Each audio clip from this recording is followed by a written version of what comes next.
but that they escaped Europe, some of them, at the end of World War II, perhaps even Hitler himself and his deputy Führer, Martin Bormann, and they went to a secret base in Antarctica. Operation Paperclip. Google that if you don't know what it is, Operation Paperclip. There is a specific story and a couple of other stories about Antarctica's Queen Maud Land, named by Norwegian whalers after Queen Maud of Norway, a granddaughter of England's Queen Victoria, who liked to drink blood out of skulls, by the way. Historical facts are well documented about this expedition. German exploration of Antarctica reaches back to the 1800s. Most noted was the expedition in 1938 led by Captain Alfred Richter to Queen Maud Land, situated east of the Weddell Sea, named for the English seal hunter James Weddell. Prior to the start of the expedition, the German Society of Polar Research invited the famous explorer Richard E. Byrd, and yes, that is the same Richard E. Byrd who supposedly went to what we call the center of the Earth, which is associated with debunking theories. And what I mean by that is that the center of the Earth has a core, but there are parts of the Earth where we have underground cities and bases which are real, and some of them have even been videotaped. So they invited Richard E. Byrd to Hamburg, where he showed expedition members of this expedition that was going to be taking place documentary of his Antarctic exploration and told them what conditions to expect.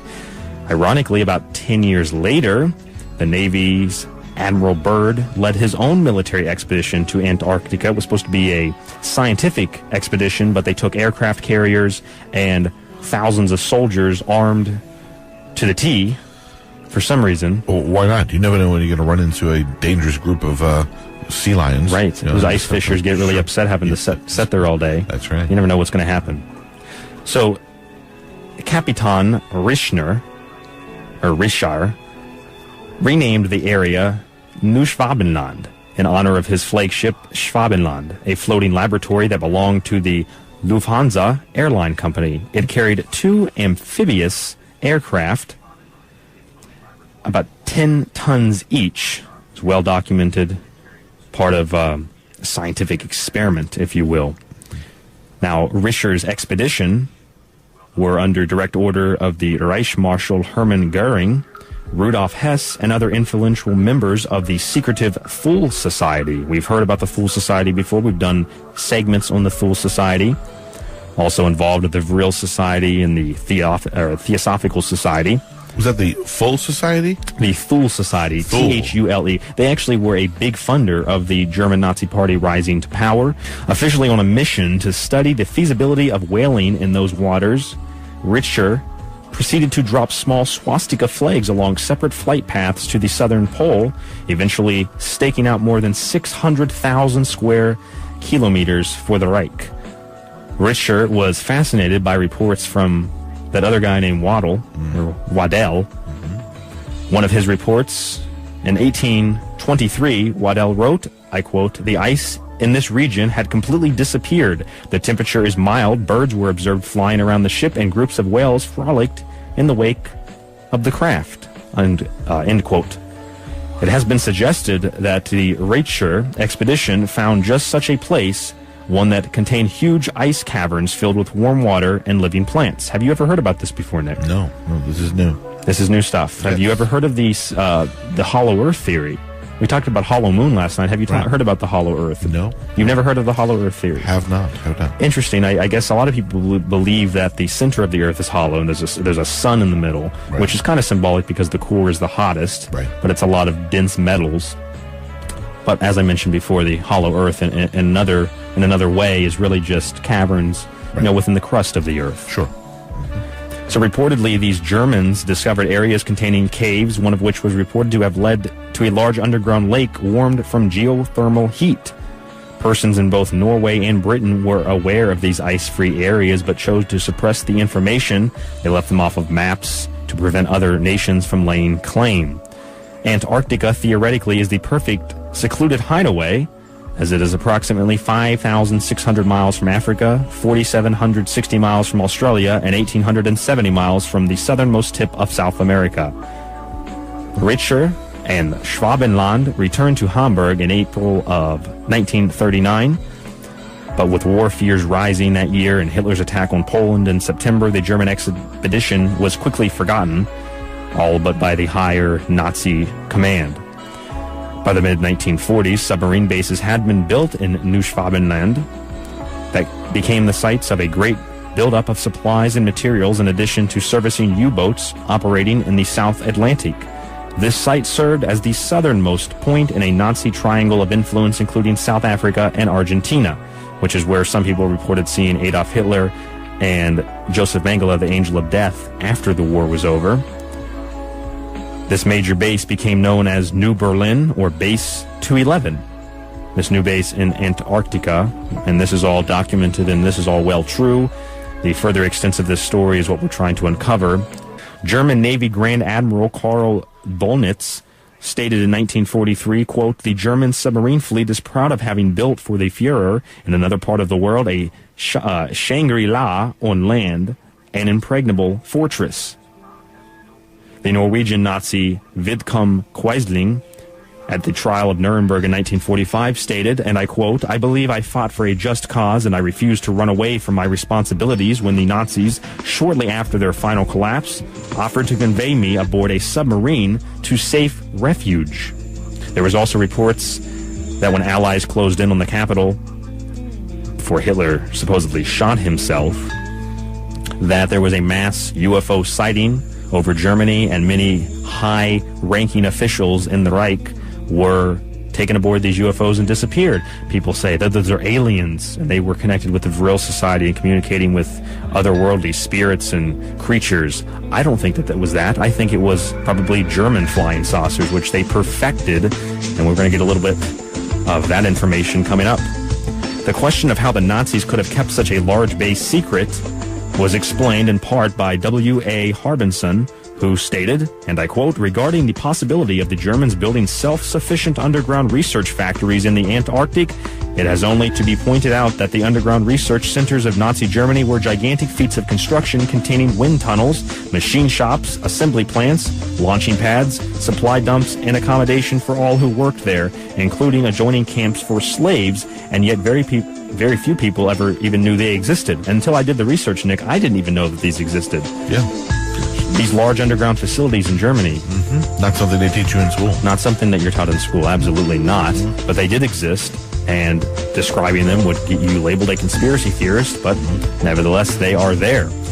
By March of 1945, the total number of Nazi submarines had reached about 463. This was recorded by British historian Basil Liddell-Hart.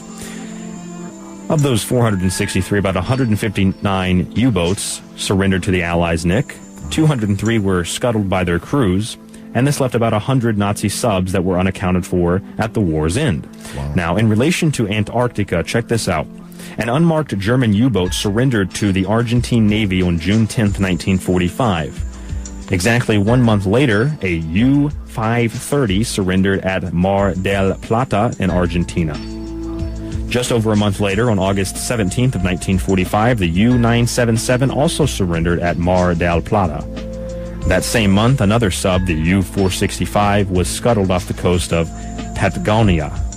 These were large subs designed for transporting quantities of supplies and material. Even the U-530's chief torpedo officer, Wilhelm Bronhat, revealed that his sub had landed at Antarctica, offloaded several crates that they believe contained documents as well as Nazi relics. What do you think about the testimony, even at Nuremberg, about the submarine bases and going to Antarctica? Yeah, very, very interesting. Also, the fact that there were so many that were unaccounted for. So now you've named like 4 that had surrendered or had been caught. But what about the other 95, 96? What about the other 95 or 96? Yeah. Where are they at? There could be these submarines floating around right now in certain parts of the world, and they don't even know the war's over. They're not really sure what's going on. They're just waiting for the next battle. Still waiting for the next battle. Yes. Then there was 2 expeditions which did take place, or supposedly one of them took place. The other one was a definite. In 1947, the expedition by Admiral Richard E. Byrd, and also a British Special Force unit, I guess, was sent to Antarctica in the late days of 1945 as well, and that was well documented. Now, Robert Byrd wrote in 2005, so just not too long ago, he said, Operation Tabarin, named for a Paris nightclub, was activated as a measure of monitoring German activities on the Antarctic continent. The known British bases, which the British apparently had bases there as well, were mainly in the Antarctic Peninsula in places such as Port Lockroy and Hope Bay and on the islands surrounding the peninsula. So now we have British bases as well, Nick. Right. And you said that there was very little remnants found of the, or evidence found for the Nazi bases, but there was that one ice sculpture of the swastika they found. Right. Yes, that was found. Yeah.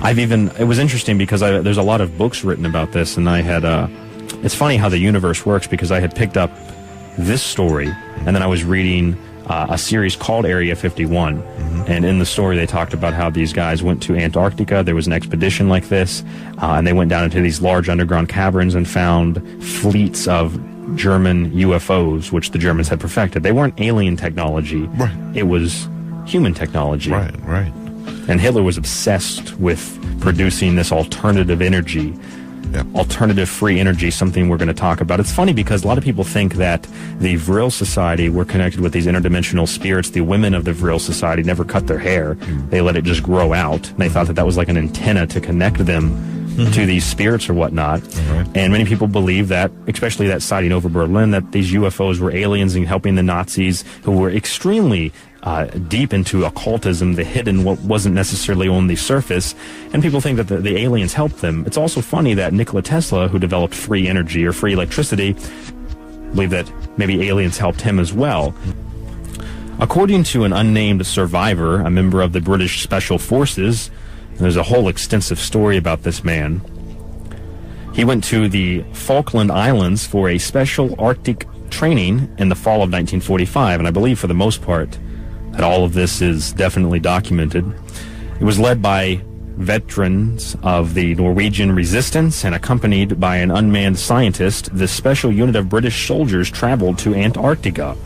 Now, it was told to Robert Byrd by this man that the original scientists and commandos had found an ancient tunnel, as they called it, and under orders the force went through the tunnel, but only 2 returned before the Antarctic winter set in. During the winter months, the 2 survivors made absurd claims over the radio about what they called polar men. Polar men. Polar men, Nick. Is this like frozen Germans? Or it's like frozen German popsicles, yes. They talked about polar men, ancient tunnels, and Nazis. And some of this, I don't know if this is recorded, but it's well probably documented in a transcript. Radio contact was finally lost in July of 1945, and for their mission, they went into the unknown. The last broadcast brought them further anxiety, as the final broadcast they picked up, I guess, they heard the voice that the polar men had found them, and then screams, and then contact was lost. Wow, this sounds like an excellent movie. It sounds like an excellent movie. Yeah. We tried to make this, and then we had to make it into a comedy. Right. So I threw the script out, is what had happened there. Yeah, it's really kind of amazing, though, when you think about it. It is an amazing story, and whether or not this is true, based on some form of fact, some form of mythos, it's an interesting story, and someone wrote this somewhere, whether it was based off of facts or right. They had an amazing imagination. Yeah, and I find it very interesting that this is the first time I'm ever hearing it. Right. This is, and you know what? That is actually something that makes me think, not just because you maybe haven't heard it, but there's probably a lot of people who haven't heard it. Even in my research, this does not come up very much. Right. And when it does, it's all about, well, these are just aliens from another dimension or another planet.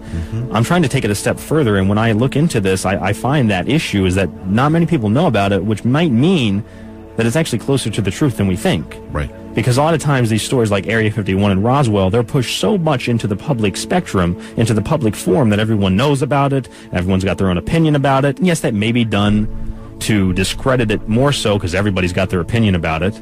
Right. But then it also might be done to cover up another fact, and stories like this might be covered up so well that nobody knows about them. Right. And if you know about it and no one else knows about it, even if it is considered a conspiracy theory in the alternative realm, then and you know about it, you get labeled even crazier than the conspiracy theorists. Sure. Well, this is all research that was documented, obviously, by someone, and if the government or whoever it may be doesn't want to show up in textbooks and let it be known by anyone, well, then that's going to happen. And there's a part of this which is well documented. Harry Truman even tried to stop this expedition, and his military advisors advised him, "You do not do this. We will go through with this military expedition."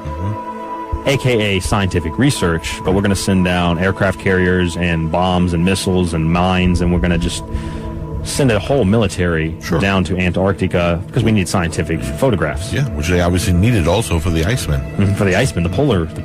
Polar men, yes. The polar men. I like that. So this survivor, Nick, he went on to describe tunnels.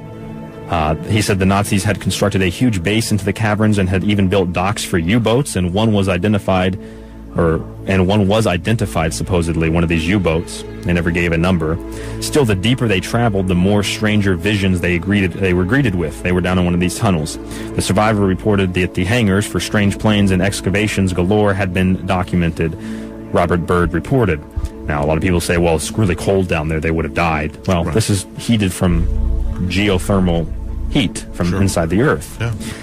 This account of an anonymous source by Robert would be easy to dismiss, except that the details closely match a separate account given by the U-boat 530's captain, Bernhardt, as published in his book 1988, or his 1988 book, Adolf Hitler and the Secrets of the Holy Lance, co-authored by Colonel Howard Boischner, a respected New Orleans physician and former medical officer with the U.S. Army's 45th Infantry Division, during World War II. According to the story, on May 1st, 1945, a Colonel Maximilian Hartmann delivered the ashes of Adolf Hitler and his still-living wife, Eva Braun, to the commander of the U-977 U-boat to be sent to the Nazi base in Antarctica. Now, just because we haven't... People say, well, we would have found it on satellites by now if it existed. Well, just because we haven't found it officially doesn't mean that it doesn't exist.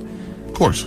Yeah, and who's to say we haven't found it? Exactly. Well, it means that they haven't told us about it. Who's to say? I mean, does the everyday average person have access to military satellites and thermal imaging? Exactly. No. So just because we have no evidence in the public spectrum, even in the private federal spectrum, in the black budget programs that monitor or possibly monitor this kind of stuff, just because it's there, they might not even understand fully what it is. Right. Because you haven't even heard about this. Not at all. Some people probably haven't heard about this.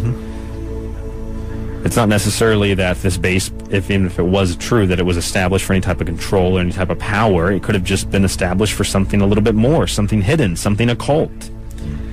This strange tale also included an account concerning the recovery of the fabled Heilige Lance, or Holy Lance, also known as the Spear of Destiny. Do you know what the Spear of Destiny is? No, I do not. That is the spear that the Roman soldier, I don't know how to pronounce his name, Gaius Cassius, or Longinus, by legend, he shoved it into the side of Jesus while he was on the cross to shorten his agony. Yes. And supposedly it's in the Hofburg Museum in Vienna, but in this story it says that one is essentially a fake. But it is true that Hitler was desperately looking for this spear because you could use it for good or evil in a way, and it had an incredible power to it. Interesting. Now back to Boischner. He said he saw the logbook, or he was, shown the logbook from a 1979 expedition to Antarctica. There's another one in the 70s, which used helicopters to reach the deserted Nazi base. The logbook stated as followed: "Our lights penetrated the steel tunnels, which extends for approximately about 10 meters. When we arrive at the end of the tunnel, we find ourselves in a huge cavernous area. We penetrate into the cavern, the distance of about 300 meters. It is at this point that we came to a smaller cavern, which turned towards the right and ended up in a room approximately 80 meters in width and 10 meters in height. It is here that the Reich treasures are hidden.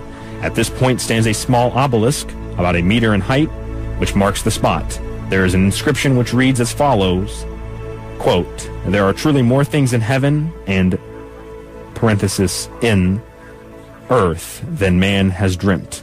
Beyond this point is Argartha, signed by Nazi occultist Karl Haushofer in 1943.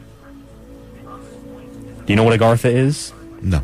Agartha is like the city of wisdom. I think it is symbolic and it is mythological in the terms of Agartha is also associated with the people that lived inside of the earth, the white brotherhood, if you will. White like the Aryan race, in a sense. Right. Talked about by the Theosophical Society, and all of that we're going to get to in just a moment. Mm-hmm. It also talks about 4 items, at least 4 of the items that were recovered from Antarctica were the Holy Lance, a bronze plaque prized by Hitler, a 1934 watercolor painting by Hitler entitled, quote, Germania and the Appointment of the Gods at the Beginning of the World, end quote, and the infamous blood flag, a sacred Nazi relic from the 1923 beer hall putsch. And while all of this could be chalked up to some sort of fantasy, it fails to explain the well-documented 1946 to 1947 military expedition to Antarctica, codenamed Operation High Jump, led by Admiral Richard Byrd. The task force was under the command of Admiral Richard H. Cruzen and continues to be the largest Antarctic expedition ever organized. It remains a mystery that convinced the Navy to fund this massive task force to Antarctica, or why it was rushed into operation so soon after the war ended. Harry Truman tried to stop the expedition, but was compelled to rely on the advice of his military advisors to hold back. Named the United States Navy Antarctic Developments Program, this U.S. Navy operation reached its destination in January of 1947 and lasted only until February. This force consisted of, listen to this, they sent this expedition to Antarctica to supposedly study science, some type of science expedition, take photographs, and map out the terrain. Okay. This force consisted of 4,700 men, 13 ships, including an aircraft carrier with 6 twin-engine transport planes and helicopters. Byrd made it plain that the operation's objectives were not diplomatic, scientific, or economic. According to the military, the expedition was hastily mounted to take advantage of the first Antarctic summer after the war. Near the end of January of 1947, a 2-pronged Renaissance sweep of Antarctica, an ice-free area, was discovered by one of the force's flying boats. Byrd described it as a land of blue and green lakes and brown hills and an otherwise limitless expanse of ice. The news, which this is a true story, the news deemed this Shangri-La, which is another form of Agartha or Asgard. The deaths of several members of this task force were never fully explained. They didn't even say that, well, it was just the cold. They said that they died in plane crashes and they blew up. I don't know what blew up. I mean, blow up. They did. That was the explanation. They said, what happened to these guys? And they said they blew up. I mean, I don't know what. Yeah, that could mean a number of things. It could be a number of things, Nick. Yeah. Another fact that undermined the argument that the expedition was merely for exploration was that while members took more than 70,000 photographs of the Antarctic coastline, none were made with the reference markers necessary to match the photographs together for comprehensive view. They later went back and sent a very small task force of just a couple of people to go photograph the same area. Right. So Richard Byrd, upon his return from Antarctica, warned of the possibility, listen to this, the possibility of an attack from the polar regions by aircraft of incredible speed. It was reported on March 5th of 1947 in the edition of El Mercurio in Santiago, Chile. The reporter Lee Van Ada, who had accompanied Byrd, wrote, quote, Admiral Richard E. Byrd announced today that it is necessary for the United States to put into effort defensive measures against enemy airmen who come from the polar regions. The Admiral said, I have no intention of scaring anyone, but the bitter reality is that in case of a new war, the United States would be in a position of being attacked by aircraft that could fly with fantastic speed from one pole to the other. His manuscript was made public in 1970, Richard Byrd, that purported to be a secret diary. So Byrd reported sighting a small mountain range with what appeared to be a valley lined with green trees, a river or stream flowing through it. This diary also reported spotting a large animal that resembled a woolly mammoth. He said in the diary, and I quote, ahead we spotted what seemed to be a city. This is impossible. His aircraft seemed to light and oddly buoyant. The controls refused to respond. Off our port and starboard wings were a strange type of craft. They are closing rapidly alongside. They are disc-shaped and have radiant qualities to them. They are close enough to see the markings on them. I tug at the controls again. They will not respond. We are caught in an invisible grip of some type. Our radio crackles and a voice comes through in English with what happens to be a slight Nordic or Germanic accent. This message is, and I could give the German accent. You're good at accents. Yes. You're good at accents. He says, Welcome, Admiral, to our domain. We shall land you in exactly 7 minutes. Relax, Admiral, you are in good hands. I note the engines of our plane have stopped running, and the aircraft is under some strange control. The narrative states that after a floating landing, Byrd and his radio man were taken on a conveyance with no wheels to the city, which seems to be made of a crystal material. He's up at the North Pole. His plane is taken in by essentially a tractor beam, and he's lowered to the ground inside of a crystal city. Now, German is also the language of the Aldebaran race, one of the root races. Madame Blavatsky, the Russian mystic who established the Theosophical Society. We have the Thule Society as well, which funded the German Workers' Party, became the Nazi Party. Hitler was a member of the military at the time. He was offered to come into the German Workers' Party, and so on and so forth. The symbol, the logo of Madame Blavatsky's society is actually an Ouroboros, the snake eating its tail, eternity, with a swastika on top. And it influenced the Nazi Party greatly, possibly one of the reasons they chose this symbol. And they said, well, they chose it because it meant strength. Well, it did mean strength, and that's why it was on the Theosophical Society. It meant something else also. It meant the sun. The Theosophical Society believed in Ubermen, Supermen, Uber, German, super, men who lived inside of the earth. They were the White Brotherhood and the Aryan race, one of the root races. That was part of the Theosophical Society, part of the occult doctrine of the German Nazis. Interesting.